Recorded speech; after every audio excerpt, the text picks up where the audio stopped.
이제 우리 다 같이 자리에서 일어나셔서 19장 찬송 부르시면서 성령 강림일 후 12째 주일 낮 예배 시작하겠습니다.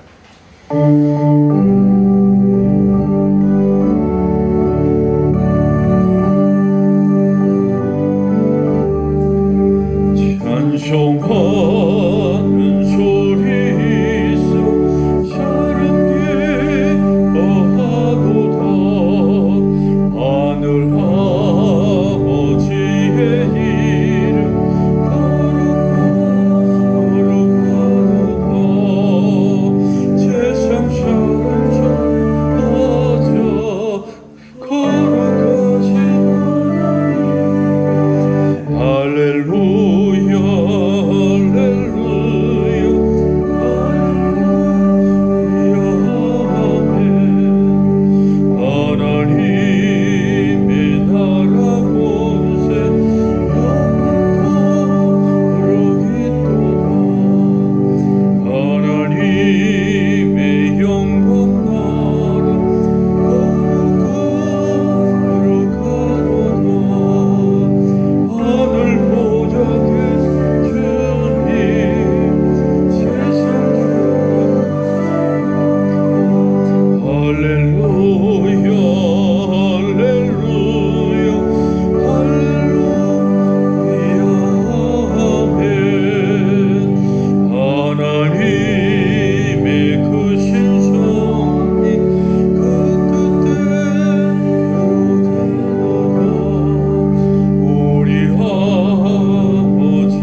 성부와 성자와 성령의 이름으로 우리의 마음과 욕망과 은밀한 것까지도 아시는 전능의 하나님, 성령의 감동으로 우리의 마음을 깨끗하게 하옵소서.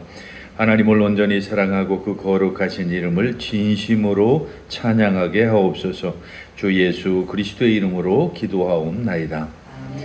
우리가 죄 없다고 하면 이는 자신을 속이는 것이요 진리가 우리 안에 있지 않기 때문입니다. 그러나 우리가 죄를 고백하면 신실하시고 의로우신 하나님은 우리의 죄를 용서하시고 모든 불의에서 깨끗하게 해 주십니다.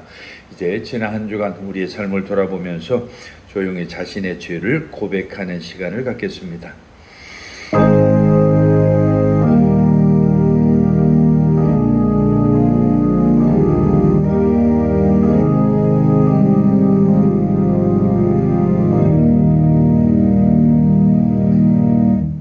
우리는 죄에서 벗어날 수 없음을 고백하나이다. 우리는 생각과 말과 행위로 죄를 지었으며 원하는 선을 행치 아니하고 원하지 않는 악을 행하였나이다. 우리는 마음을 다하여 주를 사랑하지 않았으며 내 이웃을 너무와 같이 사랑하지도 않았나이다. 하나님의 아들 주 예수 그리스도를 보시고 우리를 불쌍히 여기셔서 우리를 용서하시고 새롭게 하옵소서. 주님 뜻 안에서 기뻐하며 주의 길을 걸으며 하나님의 거룩하신 이름을 전능하신 하나님 아버지께서 우리를 불쌍히 여기시고 그 외아들을 보내시사 우리의 죄를 대신하여 죽게 하셨으며 그의 공로로 우리의 죄를 사하여 주셨습니다. 그러므로 소명을 받고 안수받은 하나님의 말씀의 종인 나는 주 예수 그리스도의 명하심에 따라 여러분의 죄가 사하여졌음을 성부와 성자와 성령의 이름으로 선포합니다. 자리에 앉으셔서 찬송가 뒤에 교독문 15번 같이 교독하겠습니다.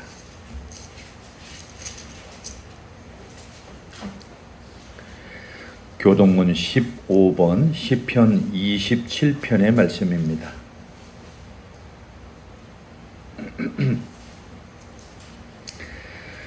여호와는 나의 빛이요 나의 구원이시니 내가 누구를 두려워하리요. 여호와는 내 생명의 근원이시니 악인들이 내 살을 먹으려고 내게로 왔으나 나의 대적들 나의 원수들인 그들은 실족하여 넘어졌도다. 군대가 나를 대적하여 진칠지라도 내 마음이 두렵지 아니하며 전쟁이 일어나 나를 치려 할지라도 나는 여전히 태연하리로다. 내가 여호와께 바라는 한 가지 일 그것을 구하리니 곧 내가 내 평생에 여호와의 집에 살면서 여호와의 아름다움을 바라보며 그의 성전에서 사모하는 것이라. 여호와께서 환난 날에 나를 그의 초막 속에 비밀히 지키시고 그의 장막 은밀한 곳에 나를 숨기시며 높은 바위 위에 두시리로다. 이제 내 머리가 나를 둘러싼 내 원수 위에 들리리니 내가 그의 장막에서 즐거운 제사를 드리겠고 노래하며 여호와를 찬송하리로다. 아멘. 이제 한번 우리 같이 기도하실 때에 세계 평화를 위해서 기도하시고 나라와 민족을 위해서 그리고 교회를 위해서 많은 어렵고 힘든 우리의 이웃들을 위해서 같이 기도하겠습니다.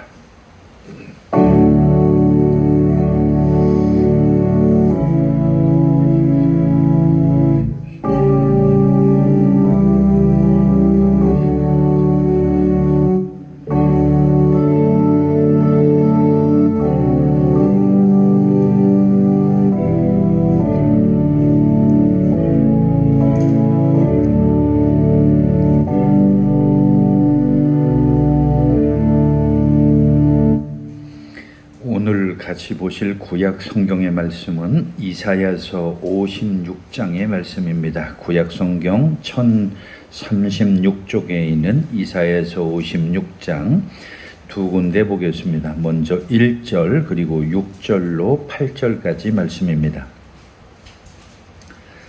이사야서 56장 1절 그리고 6절로 8절에 있는 말씀을 우리 같이 읽겠습니다. 먼저 1절 같이 읽겠습니다. 여호와께서 이와 같이 말씀하시기를 너희는 정의를 지키며 의를 행하라.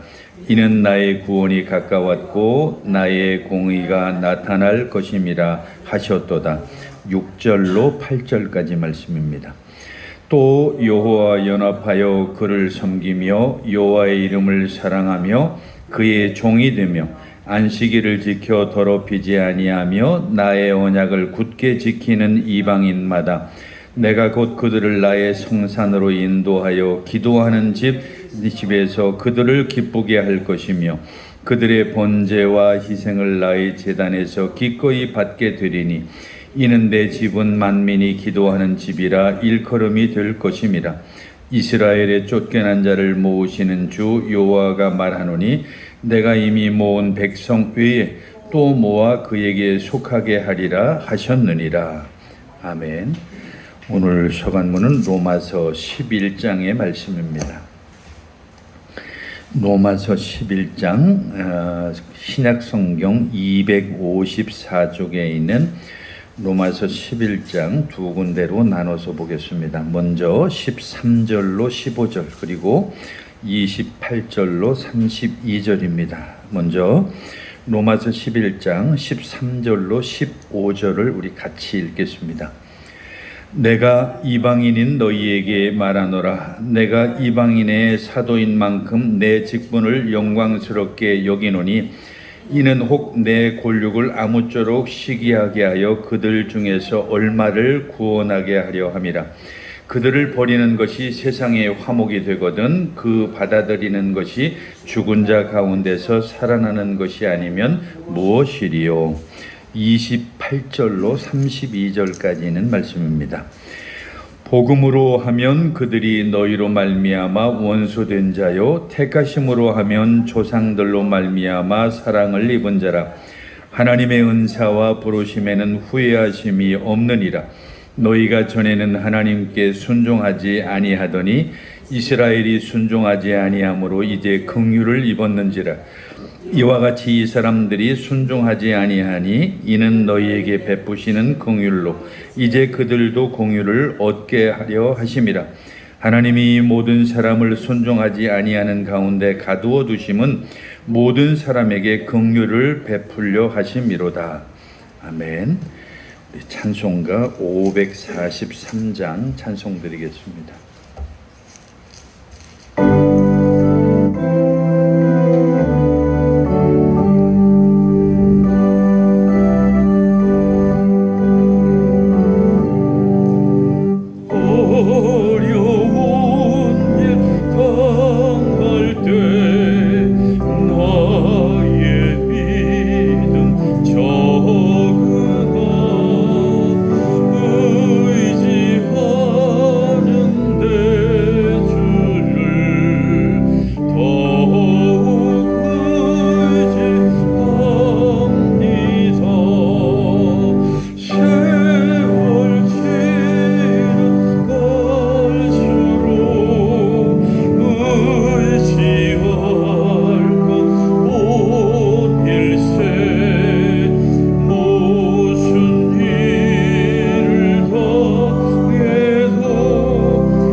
오늘 같이 보실 복음서 말씀은 마태복음 13장 말씀에서 같이 보겠습니다.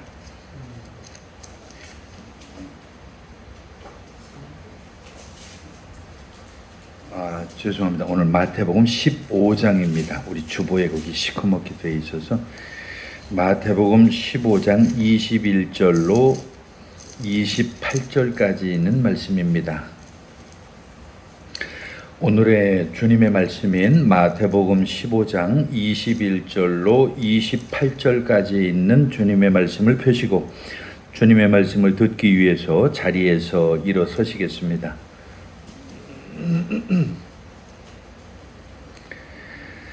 오늘의 주님의 말씀인 마태복음 15장 21절로 28절에 있는 말씀을 제가 대신 여러분들에게 읽어드리겠습니다.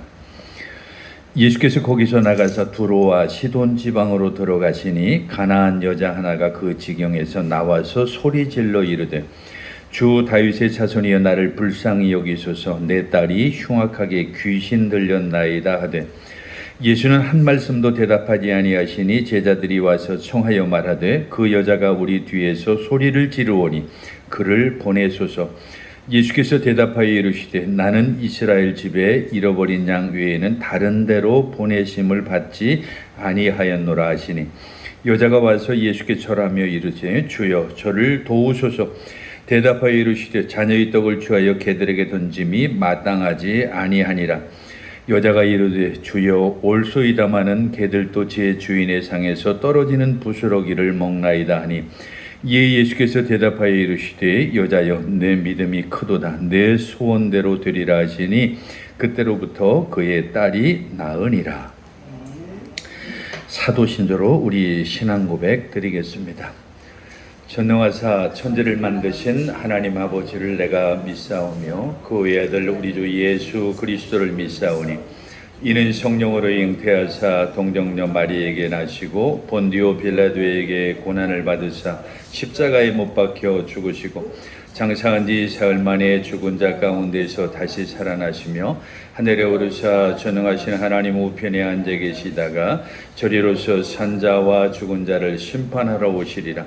성령을 믿사오며 거룩한 공회와 성도가 서로 교통하는 것과 죄를 사해 주시는 것과 몸이 다시 사는 것과 영원히 사는 것을 믿사옵나이다. 아멘. 이제 자리에 앉으셔서 542장 찬송 드리겠습니다.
하나님 아버지와 우리 주 예수 그리스도로부터 오는 은혜와 평강이 오늘도 여러분과 함께 하시기를 간절히 축원합니다. 오늘 우리가 읽은 구약 성경의 말씀인 이사야서 56장 거기 8절의 말씀도 그런 내용이 나와 있고요. 그리고 로마서 11장에서 읽은 내용에도 1절과 2절에도 같은 내용이 들어있고, 오늘 우리가 읽은 복음서 말씀 속에도 거기 한 가나안 여인의 이야기를 소개하는 그런 내용이 있는데, 그 공통점이 뭐냐면 이방인이에요. 이방인. 그저 결론을 오늘 먼저 말씀을 드리면, 하나님께서는 모두를 위한 복음을 준비하시고 모든 사람이 하나님 앞으로 돌아오기를 원하신다라고 하는 그런 결론입니다. 그래서 제가 제목을 모두를 위한 복음이라고 이렇게 잡아봤는데요. 예수 믿는 사람들이라고 하면 다 누구나 아는 내용이죠. 이거 모를 사람이 어디 있겠어요? 그런데 현실은 그게 안 된다라고 하는 게 사실 문제입니다. 혹시 여러분들이 한번 살아가면서 그런 거 한번 느껴보신 적이 있나요? 만약에 여러분들이 어디 놀러 갔어요. 그래서 어디 유원지나 이런 곳에서 고기를 굽게 됐다고 한번 상상 한번 해보세요. 그러면 옆자리에 있는 텐트 있는 사람들을 불러다가 우리 고기도 좀 같이 맛보라고 나누어 주고 또 거기 같이 즐기고 이렇게 하겠죠. 그런데 어느 날 집에서 가족끼리 나름대로 생일 잔치가 있다든지 행사가 있어서 그렇게 좀 모였는데, 자녀들이 특별히 부모님 드시라고 아주 귀한 것을 선물로 가져왔어요. 그러면 그거 이웃들하고 여러분 쉽게 나눌 수 있을 것 같으세요? 어렵죠. 이거는 우리를 위한 거야 라고 하는 이런 생각 때문에 냉장고에 넣어놓고 아니면 귀한 다른 사람이 보지 못하는 곳에 놓고서 그저 둘만 조금 먹을 수도 있다라고 하는 게 우리 인간의 그게 인지상정이에요. 그래서 우리가 사실 귀하다고 여기는 것이 자꾸 비중이 늘어가면 늘어갈수록 그게 내 것이 돼서 다른 사람들한테 그것을 공개하거나 나누려고 하지 않는 거죠. 사실 이 복음이라고 하는 것은 누구에게나 열려져 있고 누구에게나 다 전달되어야 되고, 그리고 모든 사람들이 이 복음을 받아들여야 됨에도 불구하고 안타깝게도 이것이 세월이 지나고 하나의 어떤 그 공동체가 끼리끼리 소위 말하는 그 유유상종으로 모이게 되면 그게 어려워지는 거예요. 예를 들면 조금 더 구체적으로 이야기하면 그런 것이 될 수도 있죠.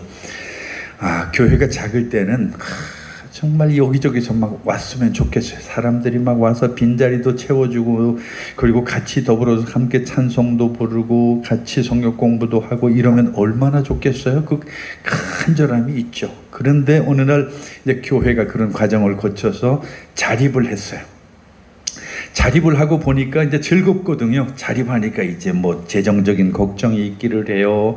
나름대로 교우들끼리 딱 이제 사이좋게 지내기 좋은 그런 상황이 된 거죠. 이제 그때부터는 사람을 차별하기 시작합니다. 예를 들어서 이제 선별해서 우리 교인이 되기를 원하는 거예요, 마음속에. 그래서 딱 어떤 새신자가 왔는데 저 사람은 우리 교인으로서는 좀 그래 하니까 그냥 조금 소홀하게 취급하고, 또 어떤 사람은 저 사람이야말로 우리 교회에 잘 어울리네 이런 생각을 가지게 되면 그 사람은 또 극진히 대접을 하고, 사실 우리 교회 현실이 그렇게 돼 버렸죠. 그래서 오늘날 교회가 아쉽게도 이제 가난한 사람, 소외된 사람, 그리고 정말 많은 사람들에게 도움이 필요한 사람들이 모이는 곳이 아니라 이제는 정말 그들끼리만의 모임이 되어지고 그들끼리만의 그저 유유상종이 되어버리는, 그래서 사회적으로 지탄을 받고 손가락질을 당하고 하는 그런 현실이 되어져 버렸다라고 하는 것은 정말 아쉽고 안타까운 일이 아닐 수가 없습니다. 특별히 참 우리는 어제도 광복절이라고 하는데 그런 시기를 보내면서도 그런 것들을 우리가 많이 느끼는데요. 요즘 방송에서 계속 그 온라인에서 제일 많이 떠드는 것 중에 하나가 그 유명한 말, 이제 거의 다 유명한 말이라서 알고 있더라고요. 친일을 한 사람은 3대가 복을 받지만 독립을 한 사람은 3대가 가난하다고. 그래서 아주 웃기는 얘기지만 그게 현실이 돼버렸다라고 하는 얘기죠. 더 재밌는 것은 3대가 부자인 집은 그 3대의 그 부자로 말미암아서 결국은 그 후손들이 잘 될 수밖에 없어요. 그래서 강남에서 이제는 욕난다고 하는 말이 누구도 의심스러운 말이 아니에요. 그런데 이미 3대가 가난에 찌드는 사람들은 그 계층 이동을 하고 싶어도 이게 불가능해요. 이 사람들의 삶이 어려워지고 사람들이 힘들어지게 되면 사람들이 나로부터 떨어지거든요. 그 대표적인 예가 그런 것들입니다. 여러분, 임대 아파트가 옆에 들어오는 거 사람들 싫어해요. 교회도 싫어합니다. 왜냐? 그 사람들은 살아가는 게 굉장히 힘들거든요. 왜 그럴 수밖에 없냐면 그 사람들은 삶이 치열한 사람들이에요. 그냥 먹고 사는데 열심히 해야 되기 때문에 너그럽지가 못해요. 내 마음, 여러분, 인심이 어디서 난다고 하죠? 뒤주에서 난다는 얘기 들어보셨나요? 내가 배부르고 내 호주머니가 두둑하면 사람도 너그러워지는 거예요. 그게 여러분 당연한 거예요. 내 호주머니에 돈이 두둑하고 내가 막 아주 여러 가지로 여유가 있으면 다른 사람을 대하는 그게 굉장히 너그러워져요. 왜냐? 내가 조급하지 않으니까. 그런데 내가 하루 끼니를 걱정해야 되면 정말 그 삶은 치열해져요. 왜? 내가 이걸 치열한 이 삶에서 견뎌내지 못하면 내가 살아갈 수가 없으니까. 내 목숨이 위태로우니까. 그래서 거기서 잘못된 여러 가지 많은 사람들의 지탄받는 행동이나 언어나 이런 것들이 나올 수밖에 없는 건데, 근데 그게 계속 반복되는 거예요. 거기서 계층 이동이 안 되니까 여러분 오늘날 복권방이 제일 인기 있다고 그러잖아요. 최고예요. 그래서 젊은이들이 이제는 집을 살 가능성이 없으니까 주식을 사요. 근데 그 주식을 사니까 막 갑자기 5만 원짜리가 지금 막 30만 원 되고 100만 원이 올라가고 막 이러니까 지금 막 젊은이들이 빚을 내서 그거 했다가 지금 또 난리가 났잖아요. 그렇게 해서라도 내가 어떤 계층을 이동해보고 신분 상승을 꾀하려고 하는 그런 현실이 오늘 우리가 살아가는 현실인데, 중요한 것은 바로 오늘 우리가 제가 처음에 여러분에게 말씀드렸다시피 오늘 세 군데 본문에 모두가 이방인에 관련된 얘기예요. 그러니까 적어도 하나님을 섬기는 사람 그 밖에 있는 사람들이라 이렇게 보는데, 바로 오늘 우리 현실로 이야기하면 바로 우리의 관심 밖에 있는 사람들이고 우리가 같이 상종하지 하고 싶어 하지 않은 그런 사람들을 의미한다고 이렇게 얘기해도 과언이 아니라고 하는 얘기죠. 그래서 제가 오늘 그 전체적인 새 본문의 중심 주제라고 할 수 있는 모두를 위한 복음이라 라고 하는 주제로 한번 제목을 잡아본 겁니다. 오늘 우리 복음서 이야기를 한번 잠깐 돌아볼까요? 오늘 복음서 속에는 예수님하고 그 가나안 여인의 이야기가 거기 소개가 되어 있습니다. 사실 여기 가나안 여인이라고 이렇게 소개가 되어 있기는 하지만 사실은 이 가나안 여인이 굉장히 좀 멸시받고 소외받고, 그리고 그 당시 이스라엘 사람들 입장에서는 사람 취급도 받지 아니하는 그런 사람이라고 하는 사실을 우리가 알지 않으면 안 되는 거죠. 그리고 특히 사회적인 소외된 존재였고 여러 가지 어려움을 겪는 그런 사람이라고 하는 얘기죠. 그런데 그 가나안 여인을 만났는데 그 가나안 여인이 지금 예수님을 알아본 거예요. 근데 여기까지도 사실 조금 이게 좀 그 전 이해가 좀 필요한데, 우리 이 앞전에 봤던 내용들이 뭐 5,000명을 먹이시고 예수님께서 막 그냥 여러 가지 기적들을 행하시고 하는 이런 일들을 통해서 많은 사람들이 예수님에 대한 존재를 이제 알게 됐어요. 아, 저 양반 대단하네. 그러니까 막 사람들이 거기 모여들기 시작한 거예요. 그런데 오늘 여러분 그 우리가 시작하는 21절 본문에 보면 두로와 시돈 지방으로 이제 떠나가셨다고 그랬는데, 이게 무슨 얘기냐면, 적절한 얘기가, 만약에 우리 한반도를 생각한다면 지금 서울에서 막 여러 가지 기적을 행하시다가 저 이웃 중국과 국경인 두만강 쪽까지 가셨다는 얘기예요. 지금 이스라엘 지도로 보면 두로와 시돈 지방이라고 하는 것은 저 레바논 지금의 그쪽이니까 그 변방으로 간 거예요. 그러니까 이 이야기는 어찌 보니 예수님이 좀 이제 그동안에 사람들의 눈을 좀 피하고 그 요한이 죽은 이야기 때문에도 마음이 아프고 뭐 이런 여러 가지를 통해서 이제 나를 알아볼 수 없는 조금 그런 구석진 곳, 조용한 곳, 그리고 그 이스라엘에 가면 가장 변방인 거기까지 가면 그래도 나를 사람들이 알아보지 않고 이제 내가 좀 쉴 수 있지 않을까. 제자들도 똑같았어요. 제자들이 생각할 때도 이제는 너무나 많은 예수님께서 이제 힘든 일들을 겪었으니까, 특히 세례 요한 소식은 너무 큰 충격이었죠. 그런 일로 말미암아 이제 좀 쉬어야 되겠다. 그리고 제자들도 아마 휴식이 필요했겠죠. 그러니까 덩달아서 이제 그 마음 속에 이제 좀 쉴 수 있겠다라고 하는 마음으로 두로와 시돈 지방, 저 위쪽 국경 지방까지 올라간 거예요. 그런데 오늘 본문에 보니까 거기서도 예수님을 알아본 사람이 한 사람이 있었으니 바로 그 여인이 가나안 여인이라고 오늘 성경은 그렇게 얘기를 합니다. 근데 오늘 우리가 이 본문에서 좀 관심 있게 볼 본문 내용 중에 하나가 22절에요. 가나안 여자 하나가 이제 예수님 알아본 거죠. 그 지경에서 나와서 소리질러 이르되 다윗의 자손이요라고 하는 이 표현 하나만으로도 예수님의 정체성을 알고 있는 거예요. 적어도 소문을 들어서 알았는지 어떻게 알았는지 뭐 내용이 오늘 본문에는 없지만, 적어도 이 여인이 다윗의 자손이라고 하는 이 표현 하나로 봐서도 그분이 어떤 분이라고 하는 사실을 최소한 인정하고 있다라고 하는 거죠. 그리고 나서 그 다음 내용이 우리한테는 굉장히 의미가 있는 내용입니다. 나를 불쌍히 여기소서라고 이렇게 얘기했죠. 그리스 말로, 헬라 말로 얘기하면 키리엘레이숑이라고 하는 말인데요. 우리가 지금 그 교회 예배 의식문을 따라서 예배를 안 드리니까 이 부분을 설명을 제가 안 할 수 없는 아주 중요한 부분인데, 우리가 예배 의식대로 예배를 드릴 때 그 선창이 있고 후창이 있죠. 그럴 때 이제 여러분들과 더불어서 키리엘레이숑이라고 하는 것은 하나님이 주시는 평화 우리 구원 위하여 우리 함께 기도드리세 하고 이렇게 제가 선창을 하면 우리 예배 의식문의 모든 회중이 다 그렇게 응답을 합니다. 주여 우리를 불쌍히 여기소서, 이거예요. 이 내용이 바로 그거예요.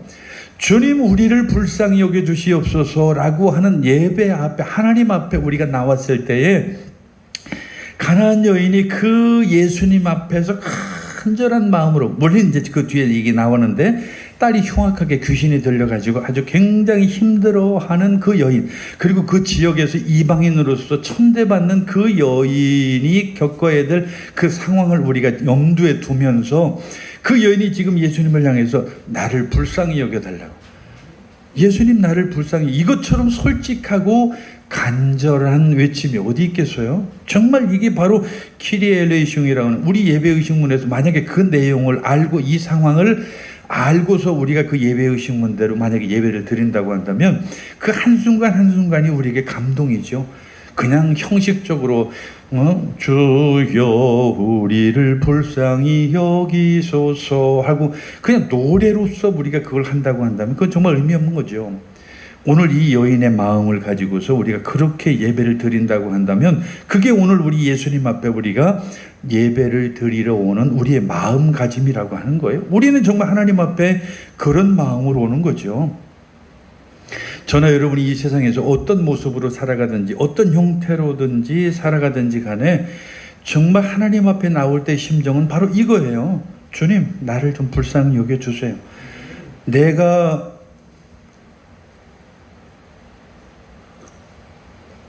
가정사로 어렵든지 뭐 자녀 문제로 어렵든지 건강 문제로 어렵든지 여러 가지 우리 인생이라고 하는 게 참 힘든 일들이 많잖아요.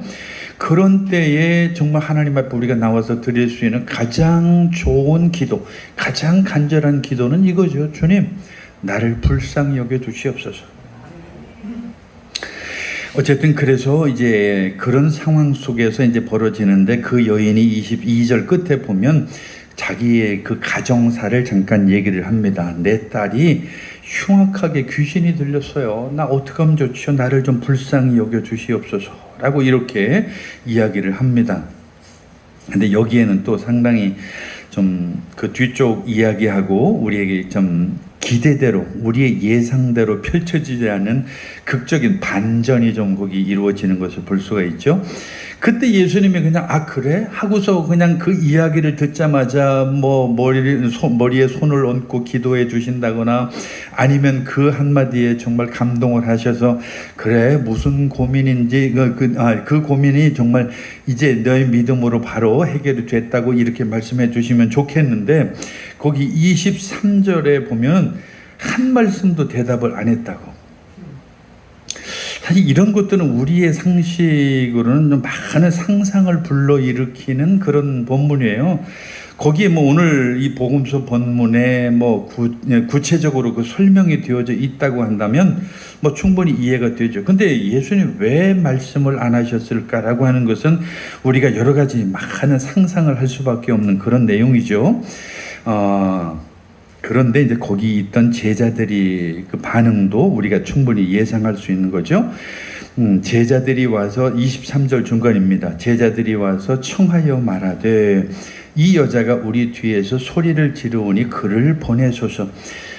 지금 그 장면이 상상이 되죠. 소리를 질렀다라고 하는 이 표현만으로도 이 여인이 얼마나 간절하고 이 여인이 예수님을 만났을 때 얼마나 기쁨 속에서 그 부러지셨을까라고 하는 것을 짐작하게 하는 그런 표현인데 제자들은 아까 여러분들에게 말씀드린 대로 생각이 달랐어요. 이제 그동안에 5,000명을 먹이시고 그 밖에 여러 가지 많은 기적을 행하시고 많은 군중들과 더불어서 힘들고 피곤한 시간들을 너무 많이 가졌기 때문에 이제 좀 쉬려고 그 변방까지 겨우겨우 힘들게 왔는데 사실은 그 키로수를 굳이 얘기하면 성경을 보면 한 80km 정도의 거리라고 그렇게 표현이 돼요. 뭐 이스라엘이 큰 나라가 아니니까 뭐 여기서 표현하면은 뭐 그 당시에는 교통수단도 없는 걸 생각하면 아마 여기서 용인 정도의 거리가 된다고 볼 수 있겠죠. 그 정도 가면 이제 나를 알아볼 사람도 없고 우리를 귀찮게 할 사람도 없고 이제 우리가 그동안에 너무 힘들었으니까 이제는 조금 좀 쉴 만한 그런 시간인데 또 이 여인이 와서 그들을 귀찮게 하니까 제자들 입장에서 이렇게 말하는 것은 어찌 보면 당연하죠. 청하여 말하되 그 여자가 우리 뒤에서 소리를 지르니 그를 보내시옵소서. 어찌 보면 이게 지극히 인간적일 수도 있죠. 지극히 인간적일 수도 있고요. 그리고 그 인간적인 그런 심정들이 어찌 보면 우리의 마음이라고 볼 수도 있어요. 오늘 우리 마음이 바로 그런 것들이지. 이렇게 살아가는 거죠. 그때 24절에 보면 예수님이 그렇게, 근데 이 표현이 좀 애매해요. 보통들 이야기하기를 그 제자들이 보내소서라고 제자들이 이야기했으니까 예수님이 대답을 했는데 적어도 많은 주석가들은 이 내용에 대해서 예수님이 제자들이 물어봐서 제자들에게 대답한 것이다 라고 하는 사람도 있지만 간혹가다 어떤 사람들은 그 여인에게 이야기한 것이다 라고 이렇게 표현하는 그런 주석가도 있는데 뭐 그게 큰 의미는 없지만 그래도 많은 주석가들은 제자들한테 그렇게 얘기하는 거예요. 이르시되 나는 24절입니다. 나는 이스라엘 집에 잃어버린 양 외에는 다른 데로 보내심을 받지 아니하였노라. 뭐 제자들도 이미 알고 있는 얘기죠. 이분은 우리 이스라엘의 메시아로 오신 분이고요. 그리고 이분이야말로 우리 이스라엘의 왕이 되어서 장차 정치적으로 아주 대단해지게 되면 그때 내가 우측에 앉고 좌측에 앉아서 이분의 덕을 봐야 되는 그런 상황이었으니까 당연히 우리를 위한 메시아였죠. 우리를 위한 하나님이고 우리를 위한 진정한 구세주라고 하는 이런 생각에 늘 사로잡혀 있었죠. 그런데 이 사람들이 조금 착각한 게 있어요. 오늘 우리가 읽은 이사야서 말씀 제가 한번 잠깐 여러분들에게 좀 읽어 드릴게요. 거기 이사야서 오늘 말씀 보면 6절로 8절 가운데 거기 56장 8절 제가 한번 읽어 드려 볼 테니까 이 내용하고 한번 연상해서 한번 생각해 보세요.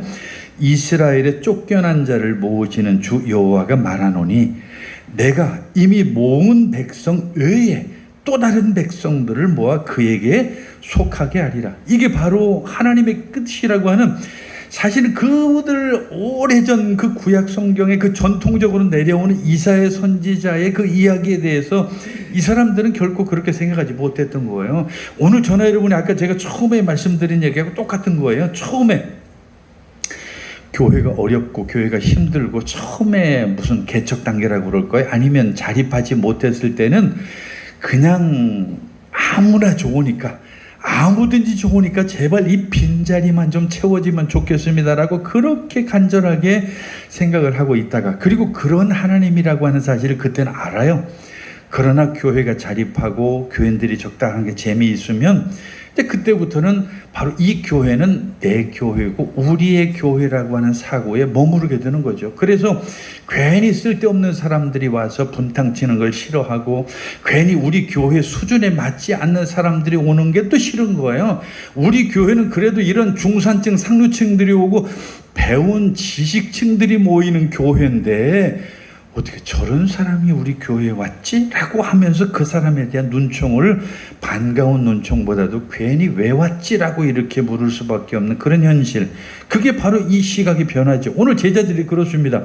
과거 이스라엘 백성들이 그동안의 이사야 선지자를 비롯해서 적어도 하나님의 계획이라고 하는 것은 이스라엘만 사랑하는 계획이 아니라 이 세상을 만드시고 이 세상을 구원하시기 위한 하나님의 계획이라고 하는 사실을 충분히 구약에서 그렇게 선지자들 통해서 이야기하셨는데도 불구하고 이제 배가 부른 거죠.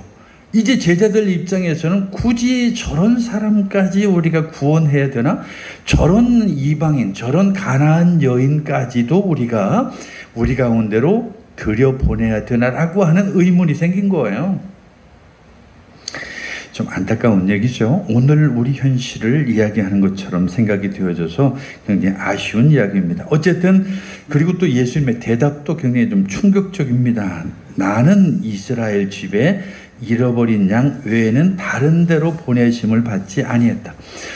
사실은 많은 주석가들이 이 부분을 어떻게 이해할 것인가라고 하는 것을 이제 그렇게 해석을 합니다. 우선 내가 해야 될 그 일이 있는데 세상의 구원 가운데서 내가 1차적으로 이스라엘을 구원하는 것이 바로 내 첫 번째 목적이다. 그리고 그것을 이룬 이후에 내가 또 더 많은 사람들을 구원해야 된다라고 하는 뭐 그런 식으로 이 본문을 해석하기도 하는데, 어쨌든 우리한테는 참 난해한, 이해하기 쉽지 않은 그런 본문인 게 사실입니다. 그런데 25절 보면 이 여인의 끈기가 대단하죠. 이 여인이 다시 또 예수님 앞에 또 얘기에 찾아왔습니다. 주여 저를 도와주시옵소서. 저를 도와주시옵소서. 여기 이 도움이 필요한 이 여인이 얼마나 간절한지 충분히 우리가 짐작이 되는 그런 본문입니다. 저를 도와주시옵소서. 그래서 이 본문을 가지고서 우리가 많이 설교할 때도 많은 주제를 그걸로 잡죠. 끈기 있는 기도, 어떤 포기하지 않는 기도, 이런 식으로 해서 이 본문의 제목을 많이 잡기도 하는데, 어쨌든 이 여인이 그만한 믿음을 가졌다라고 하는 것은 굉장히 아주 대단한 그 믿음을 가졌다라고 하는 사실만큼은 우리가 충분히 인정할 만하죠. 그때 26절을 보니까 예수님이 또 다시 대답을 합니다. 자녀의 떡을 취하여 개들에게 던짐이 마땅하지 아니하니라. 근데 사실 여기서 개라고 하는 것은 우리 문화에서 볼 때에 조금 일종의 멸칭에 가까운 그런 표현이긴 하지만, 그 당시 문화로 우리가 이해한다고 한다면 그래도 어쨌든 하대하는 그런 차원으로만 이해하면 좋을 것 같아요. 어쨌든 자녀의 떡을 취하여 개들에게 던짐이 마땅하지 아니하니라. 그러니까 전혀 예상 밖의 대답이 예수님을 통해서 나왔을 때 이 여인이 우리는 그 정도 되면 이제 포기하지 않을까요? 아니, 내가 듣던 그분이 아니네. 내가 생각했던 그분이 아니네. 그리고 내가 알고 있던 그분은 이런 분이 아닌데 하면서 아마 거기쯤에서 물러갔을지도 모르겠어요. 그런데 사람이 저나 여러분이나 어떤 그 궁지에 몰렸거나 어렵고 힘든 상황에 처하게 되면 그런 게 문제가 안 돼요. 정말 그 예수님이라고 하는 그분에 대한 내가 소문을 들었으니까 그분에 대해서 내가 최소한 내 목적을 달성하지 않으면 안 되겠다라고 하는 간절함이 있는 거죠. 그래서 이제 27절에 아주 놀라운 이야기를 하죠. 여자가 이르되 주여 올소이다마는 개들도 주인의 상에서 떨어지는 부스러기를 먹나이다. 여기서 굉장히 중요한 포인트가 하나가 있어요. 왜냐하면 그 앞에 이 여인이 예수님의 소문을 듣고 왔을 때 다윗의 자손이여라고 한 그 표현을 썼잖아요. 이 말은 그 예수님의 어떤 그 과거, 그리고 예수님의 어떤 오심의 그 정체성, 이런 것들을 이미 알고 있다는 얘기거든요. 그런데 오늘 여기 표현해 보면 그걸 인정해요. 주인의 상이라고 하는 그 표현이 그분이 맞다라고 하는 거죠. 그분에 대한 그 정체성을 인정하는 거예요. 그러면서 자기 자신을 어떤 하나의 어떤 동등한 입장에서 얘기하지 않고, 그 개들도 주인의 상에서 떨어지는 부스러기를 먹는데 하물며 나 같은 사람이 그 부스러기 정도라도 내가 먹을 수 있지 않겠습니까? 라고 이렇게 예수님에게 이야기하는 거죠. 이거 굉장히 충격적인 얘기죠. 이것이야말로 정말 예수님이 어떤 분이라고 하는 것을 이 여인이 충분히 알고, 그리고 그 예수님에 대한 정체성을 이해하고 있었다라고 이렇게 말할 수 있습니다. 어쨌든 오늘 우리는 이 본문이 우리에게 너무나 큰 교훈을 줍니다. 물론 28절의 그 결론은 우리가 다 아는 내용이죠. 이 여인의 그 믿음을 통해서 결국은 그때로부터 그 딸이 낳았다라고 하는 그 내용을 우리는 잘 알고 있습니다만은, 중요한 것은 그거예요. 오늘 이렇게 복음이 전달되어지는 것이 어떤 소수 선택받은 사람, 아니면 어떤 교회만을 위한 복음은 아니라는 겁니다. 오늘 예수님께서 이 땅에 오신 것은 누구 몇 사람을 위해서 이 땅에 오신 것이 아니라 이 세상의 모든 사람을 위해서 그들에게 복음이 전달되어지고, 그들이 회개하고 그들이 하나님 앞에 돌아오기를 위해서, 그리고 그들이 돌아오는 그 순간 하나님의 자녀가 된다라고 하는 그 사실을 우리가 인지하지 않으면 안 되고, 더욱이 오늘 우리가 그런 우리 속담도 있죠. 처음처럼, 아니면 또는 개구리 올챙이 때를 생각하라고 하는 그 내용 같은 이야기죠. 우리가 어렵고 힘든 때를 조금 배가 부르면 늘 잊게 돼요. 그러면 과거에 우리가 힘들 때에 내가 가졌던 그 믿음이 내가 마음의 여유가 생기고 경제적인 여유가 생겼을 때에도 변해서는 안 된다라고 하는 거죠. 더욱이 교회는 과거에 어떤 형태로든지 어렵고 힘들게 그 교회가 시작을 했다고 한다면 그때의 그 마음을 잊어서는 안 되는 거죠. 누구든지 와서 복음을 들어야 되고, 누구든지 바로 그 복음 속에서 새롭게 거듭나야 되고, 그리고 저나 여러분들은 축복의 통로가 되어져서 그 축복을 전하는 그런 저와 여러분이 되어야 될 줄로 믿습니다. 기도하겠습니다. 사랑의 하나님 아버지, 오늘 가나안 여인이 예수님 앞에 왔을 때에 제자들이 생각할 때 그들이 생각하는 구원받을 존재 내지는 구원받을 그 바운다리 안에 있지 않다고 생각했지만, 오늘 그 예수님께서 그 믿음을 보시고 그 딸의 병을 치유하신 것을 보게 됩니다. 오늘 이 땅에 예수님이 오신 것은 어떤 한 부류, 어떤 한 집단, 어떤 한 사람을 위해서 이 땅에 오신 것이 아니라 이 세상에 사는 모든 사람에게 열려진 마음으로 그들이 복음을 받아들이고 그들이 구원을 받고 그들이 하나님의 귀한 자녀가 되기를 위해서 오셨다고 하는 그 사실을 우리가 잊지 않게 하여 주시옵소서. 그래서 우리 모든 사람이 바로 축복을 전하는 축복의 통로가 되게 하여 주시옵소서. 예수님의 이름으로 기도하옵나이다. 아멘.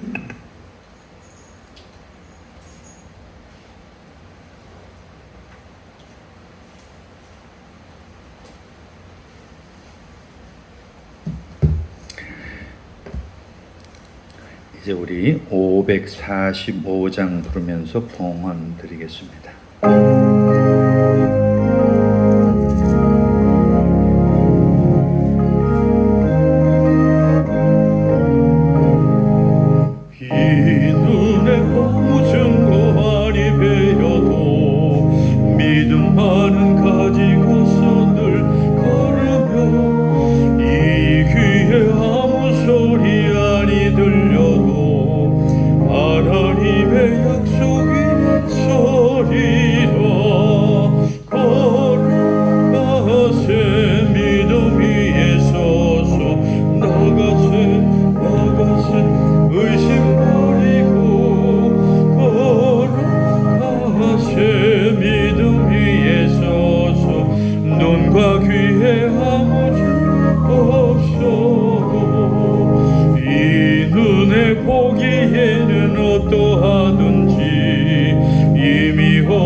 나가세 나가세 의심 버리고 걸어가세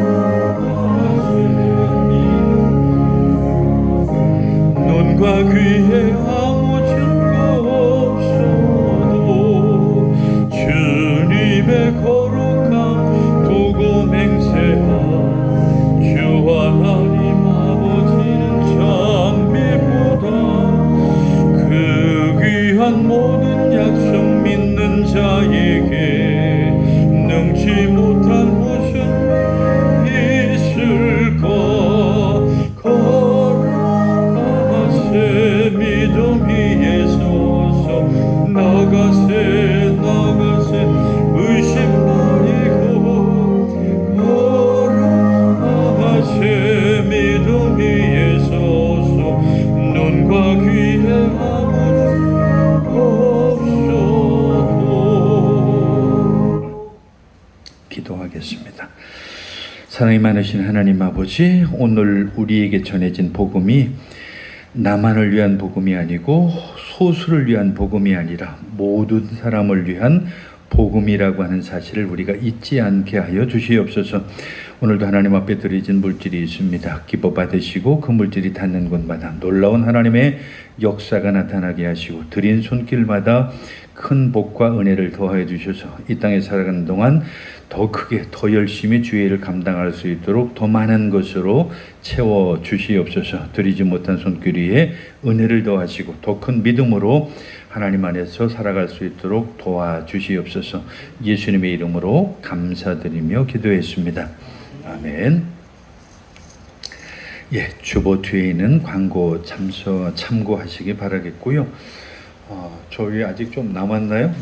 버터 감자 저 위에 구워다 놨는데 아직 남아 있으니까 좀 같이 나누어 드시기를 바라겠습니다. 그나마 다행인 것은 아침 저녁으로 조금 기온이 이제 좀 내려가서 좀 괜찮긴 한데 그래도 건강에 유의하시기를 바라겠습니다. 그리고 또 큰 비가 남아 있다고 하니까 좀 조심해야 될 것 같아요.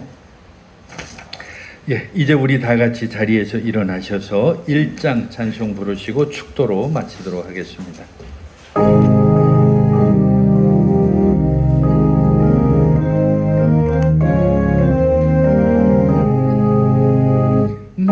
만복의 근원 하나님 온 백성 찬송 드리고 저 천사여 찬송하세 찬송 성부 성자 성령